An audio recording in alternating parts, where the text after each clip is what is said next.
Hey Gregory, while the U.S. is in better shape with reducing the spread of HIV and AIDS, and the death rates have substantially decreased throughout the years, in some countries HIV and AIDS is still the cause of more than a quarter of all deaths.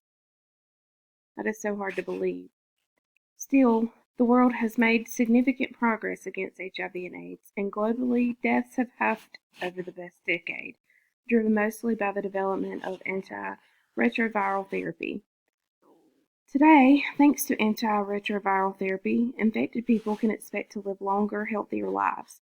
Thankfully, global programs such as the UNAIDS, as you mentioned, are doing their best to reduce and end AIDS as a public health threat all across the world.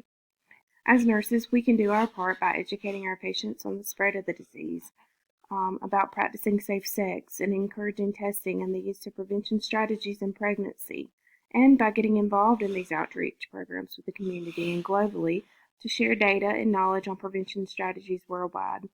I really enjoyed listening to your presentation. Thank you so much for the information.